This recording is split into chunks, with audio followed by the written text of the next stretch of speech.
So, film finance is without a doubt one of the biggest issues that a filmmaker can ever have. The other day, I was asked by someone who wanted to make a movie what they needed to get started, and I replied, money.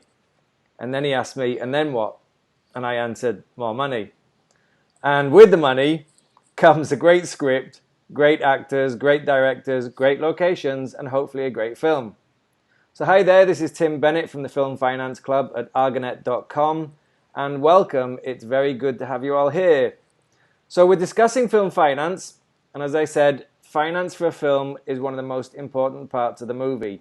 It is true that there are a number of shoestring projects, but by far and large, money is the deciding factor in the success of a movie. So I'm thrilled to be talking with my very special guest tonight. We have Roger Cottrell with us from Angry Film Limited, based in London. He's presently in Ireland. Roger is primarily a movie script writer. He has a background in journalism and specialises in thrillers. So it gives me great pleasure to introduce my guest tonight. Ladies and gentlemen, please give a big Film Finance Club welcome to Mr. Roger Cottrell. Roger, hi. Hi, how are you doing, Tim? I'm great, and it's a pleasure to have you here. Thank you for joining us on the Film Finance Club. Thank you for having me. It's great. Yeah. It's awesome. And you're coming all the way from Ireland today, and is that right? That's right, absolutely, yes. I've just had my breakfast. You're going to have your dinner in about an hour.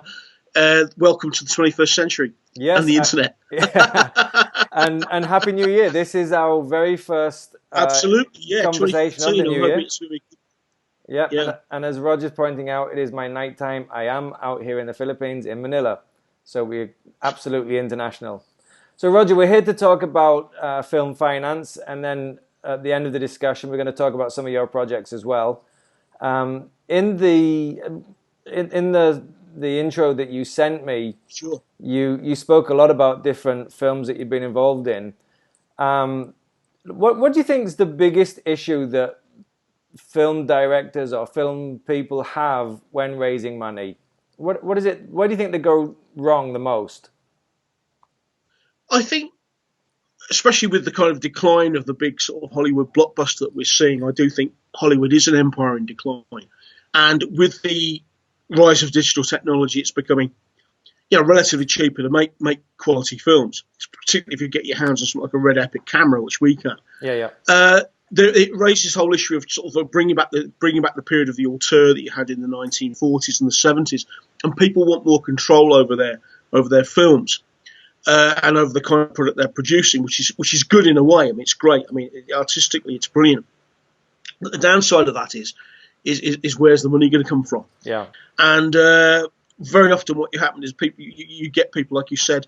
I mean, when we started looking at making Bargain, which is probably the cheapest film that we've got out there, we could make it probably for relatively very little. One thing we didn't look at was having things like distribution in place. Now, if you can't sell your film, you'll never make any money back. Absolutely. And especially if you're sort of like under a certain amount of pressure to put some of your own money in it, you're not a rich boy, you're thinking, that's a year's salary just gone into that film, and I may never see it again. You do get cold feet. I think one of the most important things about guerrilla filmmaking or independent filmmaking, and it's not just in the Philippines, although you mentioned it was a particular problem there, but it's also a problem in Europe, it's a problem in the US, it's a problem everywhere, is that people are trying to make films themselves to maintain control over their product without thinking to the next stage, what do you do then? Now, obviously, there are options for actually making films outside of the old general release model. And it could well be a lot of films getting a general release, say, in the United States would be quite difficult, outside of New York, outside of California, places like that. You may do better with a certain kind of films with the DVD sales. Some films may be better suited to being television movies. You've got to look very carefully at your distribution options. One thing you can't be doing is going to a sort of like the Berlin Film Festival or Cannes or wherever and hoping for the best. A very good mate of mine in Liverpool, one of my ex-colleagues from the university where I used to teach, he actually made a thriller, quite a good thriller that he financed himself. And had quite a good cast. They weren't well-known cast, but they had some serious like character actors from British television. Good story. The guy is a martial arts expert. He actually worked in Southeast Asia for years. He was a stunt director for people like Jackie Chan and Jet Li and people like that. And he's never got this film distributed. It's sort of lying around gathering dust, and he's gone back to making television adverts because, of course, he's got kids to put through college and he's got to make a living. And I think that's a real shame, and I think a lot of that's probably happening. And one of the reasons why on Bargain I said, well, hang on a minute, we're going to stop now, because this is talk about control. You're talking about my cash going into this, and this I can't be left pauperised. I mean, at the moment I'm working as a film writer full time. I've got to worry about my pension and stuff like that. Let's start talking to money people, producers, who have distribution links, because once you know that you're going to get distribution deal and you're going to get money back, then you feel a bit more confident about putting money in, and that applies to the investors as well. Yeah. I mean, there are different kinds of investors out there. There's people who don't really give a monkey's what they invest in. They could be investing in second-hand cars, they don't care. And there are people who believe in film. But all of them want to make sure, A, they're going to get their money back, and B, that they're going to make something out of it. And the key to that is distribution, I think. Yeah, and I totally hear what you're saying. That's great. We were talking earlier before we started the recording about one of the issues that we have out here in the Philippines, and it seems there's a complete disconnect between the filmmakers and the investors. The filmmakers just want to make films, and they're not particularly bothered about return of investment, and the investors are wanting return of investment, but they don't know how to get it from a film. And then the filmmakers get the money, they make the film, and then they do nothing with it and say, hey, sorry, it made no money back. And then they move on looking for new investors, which I find kind of a crazy system, because if they got return of investment, they would have investors for the next movie. That's right. It's the only way to make films. Yeah. Yeah. So I was just wondering, is that an issue that is happening around the world, or is it just local? No, it's global, and particularly in Ireland. There was during the Celtic Tiger phase of the Irish economy, when there was a lot of sort of like dodgy money sloshing about, sort of speculative investment, property booms, and nothing to back it up. One of the biggest casualties of what happened subsequently was the film industry, because what was happening is that Irish filmmakers were getting money from sources like Germany, where there is money to invest in films, and they were just knocking these films out that were flopping commercially. They were poor, they were badly made, or people didn't want to watch them, or whatever. And eventually the Germans just turned around and said, well, we've had enough of this. Yeah. And I was actually told by another British guy who's based in Ireland, but he's got roots here, he's got family, he's got a wife here, blah, blah, blah. I'm sort of passing through. And he said, look, if you want to make films, man, and you want to get money out of the European Union, and that mainly means German money, forget making it in Ireland, because they've really queered their pitch. Yeah. And the situation is not much different in the UK. They actually were quite good at funding the film industry through the national lottery. And of course, the Tories actually, just a minute, I'm having some problems with the video here. Can you hear me all right? Yeah, I can now. For a minute you dropped out, but it's okay now. Yeah, right. That's it. Okay, that's it. It's just one of these minor tickles. All that money suddenly went, and you had a lot of people thinking, well, where do we get our money from now? Because they've been depending on this money from the lottery for so long that they actually didn't know where to go next. And all of a sudden, British filmmaking just suddenly slumped very abruptly. The government seems to be more concerned to get in, make Hollywood blockbusters in the UK, which means foreign talent coming into the United Kingdom, using the United Kingdom as a location for Hollywood, or an extension of Hollywood, the old Hollywood England thing, which is great if you're a carpenter or maybe even a DOP, but it's no good if you're a writer or a director. We want to make our own movies. And I think the way around that is going to be looking towards Europe in particular for us, and looking towards the Germans and the people who've got done, the French, who really do support their film industry. But realising that if you're going to do that, it's no good making parochial films. Basically, what I'm saying is a lot of these kind of mediocre films were being made in the UK that, again, hadn't thought through the distribution. Maybe they were selling DVDs at Asda or something like that, just about breaking even on them, but not really making any kind of breakthrough. And of course, once the lottery funding went, they all disappeared. The government's emphasis at the moment seems to be on making Hollywood movies in the UK, but not really promoting the independent sector. And I think the way forward is to actually start looking at other countries, working with other people. But the way to do that is not just to see someone like Germany as a cash cow. It's actually to say, well, what do these international audiences want? You know, how can we make our films have an international appeal? Because that way you get international financing. I mean, one of the films I'm working on at the moment involves a Romanian who's actually in the French Foreign Legion. His Roma niece is abducted and goes into a kind of basically says he's got to get her back from a bunch of people traffickers who are dealing in organ transplantation. I mean, the issue of health privatisation is a big issue in the UK. Therefore, it's got an international appeal because it deals with issues from various different countries. In Angry, you've got a German protagonist in the UK, so you've got an Anglo-German angle, and so on and so forth. And I really do think that's the way forward. I think you've got to start looking not in terms of British film exclusively, or French film, or German film, or Filipino film. You've got to think of Anglo-Filipino, Anglo-American, Anglo-French, Anglo-German. And by then looking at distribution in different territories, which comes back to the whole issue of distribution is linked to film finance, you then have the ability to bring in producers from different countries. You can say, yeah, we can see how this would sell to audiences here. Well, you probably produce different versions with different sort of subtitles. But I mean, only yesterday, for example, last night, I was watching The Bridge on BBC Four. I mean, it's a Swedish or a Swedish Norwegian TV series that is incredibly popular in the UK. Spiral is another. It's a French TV series incredibly popular in the UK. There is audiences are now used to that kind of crossover. It's not just the art house audiences who will put up with subtitles. That's changed now, and particularly if they have an international angle to them. And I think that's the key to our future and globally for filmmakers. Mm-mm. And certainly, given that when Hollywood declines, there isn't going to be another Hollywood. What's going to happen is there's going to be loads of filmmakers all over the world linking up the way that we're linking up now, and making films. And there are networks being built that actually, well, I'm actually a member of the United Filmmakers Association, which is mainly American-based.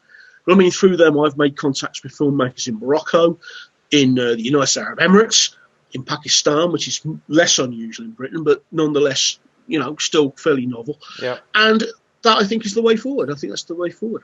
Yeah, I think you made an interesting comment just now, was to give people what they wanted. And this is actually one of the things that I see as a big mistake when people go for film financing as well, is that they go to investors and say, can you give me money for my film? Instead of saying, how can my film help you? Yeah, and I agree with that. Yeah, and I think if we start giving people what they need, whether it be the investor or even whether it be, the audience, it's got to have a much bigger impact on the movie. Do you not think? I agree. I think where this has come, I understand where this has come from. People are worried. I mean, filmmakers who regard themselves as serious, and I regard myself as a fairly serious writer and filmmaker on my good days.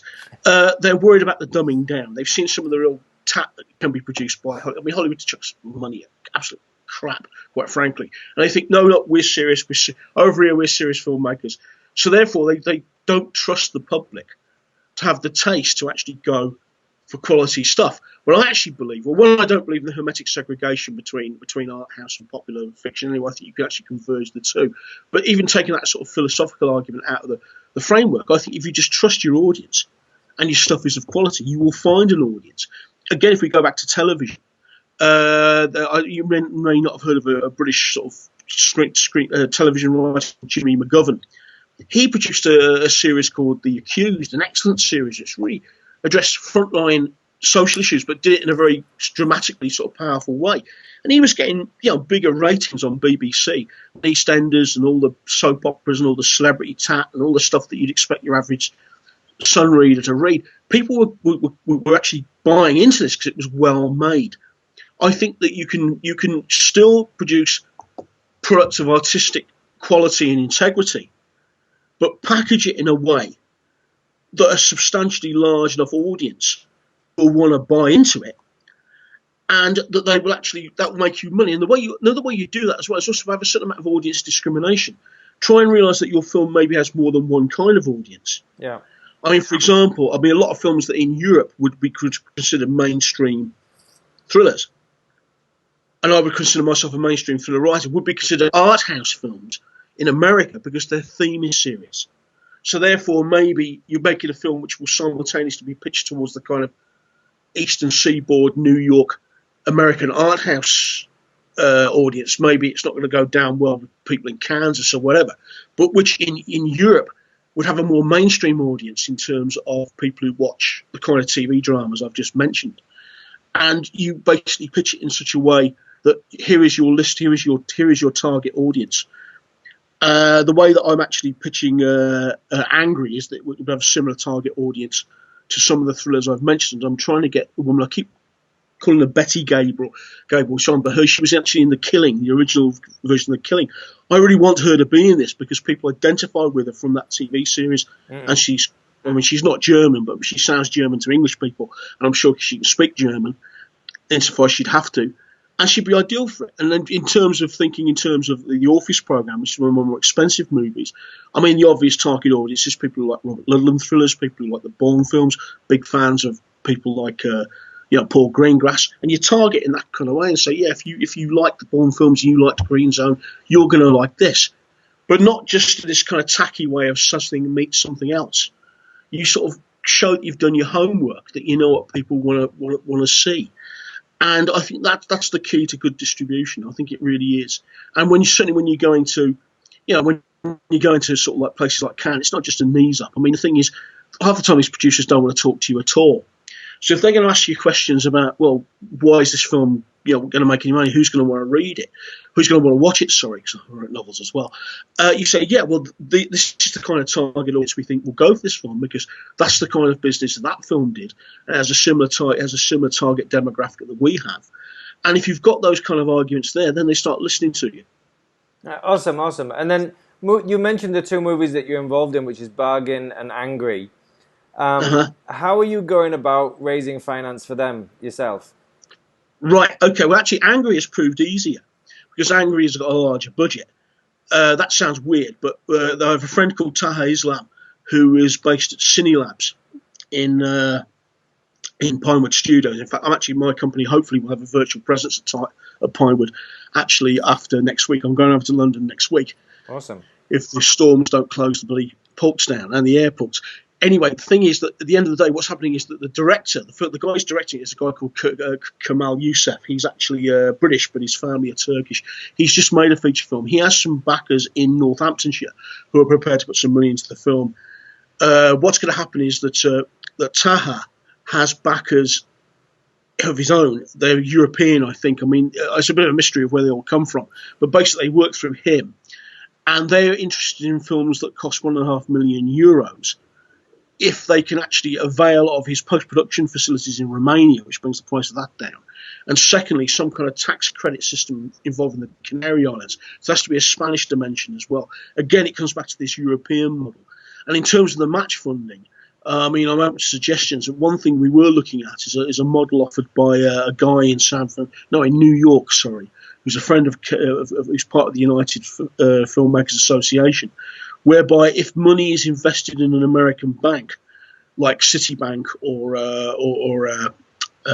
American Express or something for a period of time, he can acquire match funding, and it's all within this kind of €1.5 million, $1.5 million kind of range, or which would be probably about £1 million sterling. And it sounds doable to me. It's a question of what I think you need is three sources really. You need three people to come together from three different territories.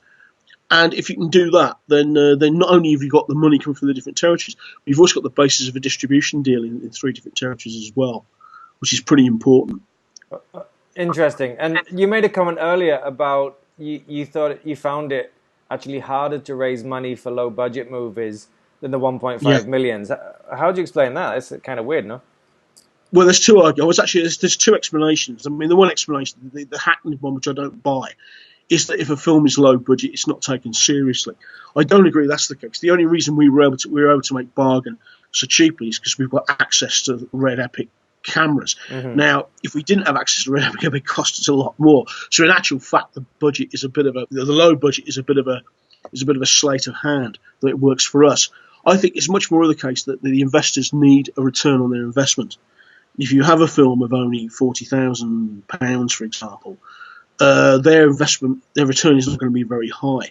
And the other thing, of course, is that the original budget for Bargain, why it was so low, was it was the same old, we've made this mistake, which is why I know about it. We hadn't taken distribution into account. We were going down the same old route of saying, wait and see, when we got the film, then we'll take it to Berlin, we'll take it to Cannes, and if all else fails, we'll go to Netflix. Now, I think that was a mistake. That's one of the reasons why we stopped filming at the moment. The other is because of the weather. Yeah. And what's happening now is that hopefully I've got this Italian contact called Daniela. She has a company which raises money on the basis of product placement, but not too obtrusive, but involves product placement. And she wants to come in. She mainly is interested in a film I've written called Devil's Alchemist, which is about the Moro kidnap, would be filmed in Italy. But she's also interested in coming in on Bargain. And I'm hoping that she will actually be one of the international producers that comes into the mix, and we would need another one. And then we could actually talk about proceeding forward, but with an actual sort of distribution strategy in place. I'm seeing the business plan, which should have been sent to me, but was sent to my business partner in Worcester in England. But I'm seeing that next week when I'm over in England. I'm actually meeting up with Neil, who is my line producer on Bargain. He's quite good at this kind of thing. Yeah. So I'll have a look at the business plan. I'll have more details then. Awesome. And you mentioned earlier that some of the work on this movie might be done in Romania. Sorry, yeah, go on. Yeah. I was going to say, is that something that interests filmmakers generally in Europe and America, filming on site and then having work done in places like the Philippines or Romania, because the English here is awesome. Yes. Is that something that filmmakers are really interested in as well now? I think they're looking at it more and more.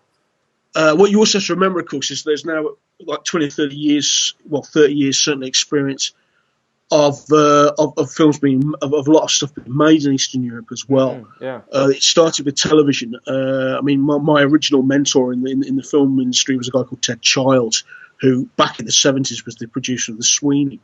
But he launched the career of people like Danny Boyle, like Paul Greengrass, and his various TV series. And one of his more famous TV series that launched the career of Sean Bean was actually Sharp, based on the Bernard Cornwell historic dramas, and they were actually filmed in the Ukraine. And of course, the Magre was filmed in Prague, doubling for 1950s Paris, and so on and so forth. This kind of built a kind of tradition of making. With regard to the deal on Angry, the only thing that's happening in Romania is the post-production. With regard to Blood Rights, the film about the French foreign legion guy, that's going to be partly filmed in Romania because we've got a Romanian director on that. And because of these are accessions, they've recently come into the European Union, these states, they're actually quite favoured by the European Film Commission in terms of funding their film industry, because they've got a fledgling film industry. So if you can work with an East European film company, you actually can avail of European Union funds. The caveat, I think, is that they won't finance first-time films. But he's made films before, so therefore that's not a problem. Yeah. But there is still money to be had from media, from the European Film Commission. I mean, most of Ken Loach's films are financed that way, and have been since Land and Freedom, which of course was made in Spain, obviously because it was about the Spanish Civil War. Yeah. And so that's that. I think that there is a lot of interest in working with East European filmmakers. Also, you've got to remember the standard of filmmaking is very high, because most of the film schools in Eastern Europe were founded under the guidance of Eisenstein. And one thing I noticed when I was actually teaching at Edge Hill University is we used to have Russian students come over on summer school. I mean, they're all rich kids. Kids are bloody oligarchs and Christ knows what. But the fact is that they were so far ahead of the British students, it was actually quite frightening that they were actually, at first years, they were producing stuff that third years in the UK could produce. The quality was actually unbelievable. So there's a lot of filmmaking talent out there. In terms of in terms of Bargain, our antagonist is a guy called Dragos, he's been in a couple of things in the UK. He was in the way back with Ed Harris, but he was also most famously in the Fear, which was this fantastic TV series on Channel 4. But in Romania, he's like a rock star. He's in some cop series. Everybody in Romania knows him. We've got another Bulgarian girl on the cast. I told you about the guy who's going to direct the other film. He's a really good director. My PA is Lithuanian. There is some really good talent coming out of Eastern Europe. Awesome. And yeah, and also the Czechs, of course, are good because they got close ties with Germany. Most of them speak German. That's a great connection as well. Yeah. So I guess this is a really good avenue for people who want to reduce the cost of the movies to go to. Yeah.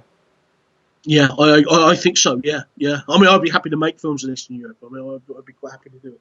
I don't Fantastic. know about Russia itself. I might end up in jail, but the countries that are actually in the European Union, I think would be great places to make films. Yeah. You know. Now you mentioned also. I'm smiling here. You mentioned also about match funding. Can you explain exactly how match funding works? Well, how it works is this is basically if people know that there's money going to be going into a film and it's taken seriously, they match it with their own funding. I mean, it means what it says. It means what it says on the tin. It's really, The yeah. problem with it, of course, the main problem always is getting some. It's like people dancing around, and who's going to put their foot forward first and say, right, I'm putting the money in first. That's the big problem in match funding. But once you've got a certain amount of money, there are always match funders available. The match funders tend to be the people who are more concerned about the return than the artistic product. Yeah. That's interesting. The first investor is likely to be the person who loves film and believes in the movie. Yeah. You know. And does that help to have an investor on board before you start going looking for money? If you can do it, do it. I would actually. I mean, obviously, it's not always possible. I mean, Yeah. like some of the projects I'm involved in don't have that. But if you can get at least an investor interested, I'll tell you what the idea would probably be. I mean, I don't know why I haven't thought about this before.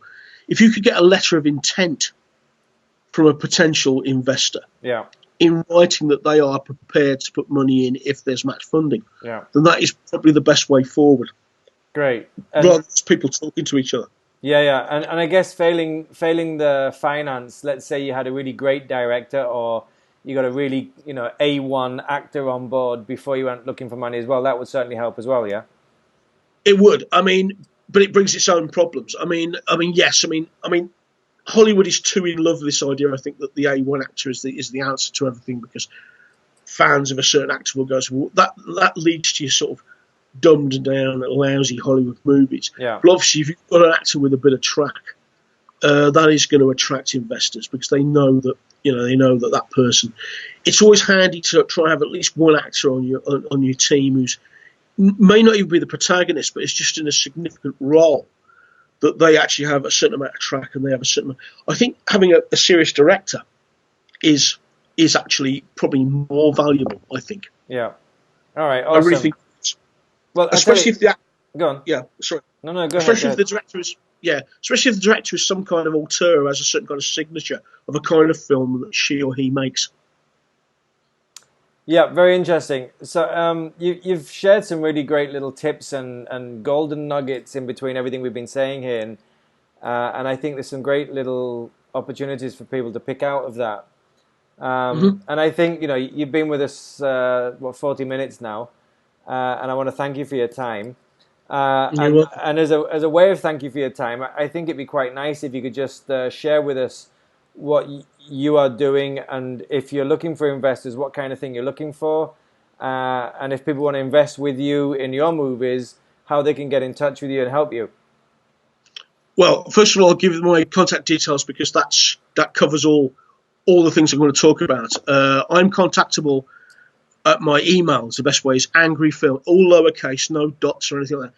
Angryfilms2013 at hotmail.co.uk. That's angryfilms2013 at hotmail.co.uk. There are, I think, 5 or 6 live projects that I'm working on. Bargain is the lowest budget. Although that being said, distribution isn't in the equation, so we could be looking to anything up to 60k investment sterling. That's an urban thriller about a Bosnian asylum seeker played by Greg Hobbs from the Diary of Eddie Brewer, who is actually coerced into becoming a hitman. That's very much an urban thriller to be shot in London and Sheffield and the West Midlands. We have Angry, which is the film about a ex-Spider Minoff woman whose son is a computer hacker is murdered by a corporate cabal. She arrives in Britain to bury her son and bury his killers. That's basically a revenge movie with a little bit of a political twist. We'd be looking for 1.5 million on that, but it would be shared among producers. There is The Devil's Alchemist, which is a real life story of the conspiracy behind the Aldo Moro assassination. The main producer there is as I said, it's Daniela Zeffaro, but we are looking for match funding on that. Blood Rights is the story about the French Foreign Legion guy, the Romanian guy, directed by a Romanian director, who is actually comes to Britain to try and save his niece who's been abducted. And there is one big budget movie. I don't even know what the budget this will be yet, but keep in touch with me because I'm working with a Pakistani guy on this Orpheus program.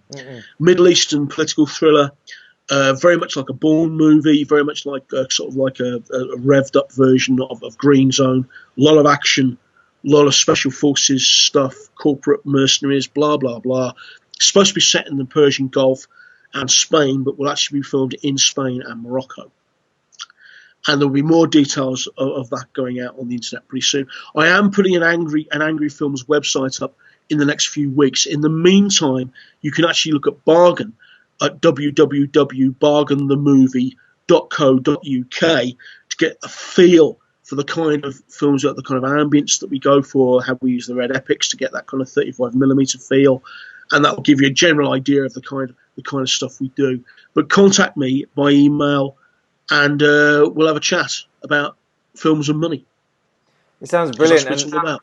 And I like the idea of bargain. I always wanted to be a hitman. I remember when I was at school in the careers lesson, my teacher asked me, what do you want to do when you get older? And I said, I want to be a hitman.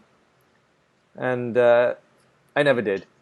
Oh, well. Well, the thing is, you see, I went to school in South East London, so a lot of people I went to school with probably did end up as hitmen. That's the problem.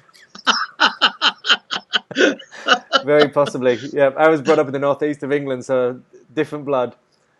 Yeah. I like the northeast. It's great. Yeah. Good look.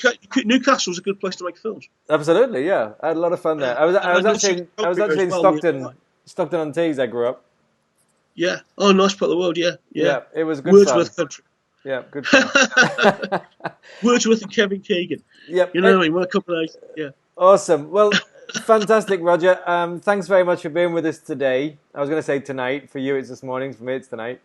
It's been really fun talking to you, and let's hope we keep in touch again a lot more. Absolutely. I'm gonna put this up on my website, and when I do, I will definitely send you a link to it so you can share it with people, and let's see if we can get some stuff going.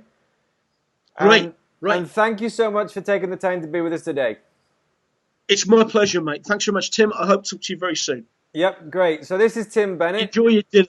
Yeah. I will. I will enjoy my dinner, and you enjoy your lunch too.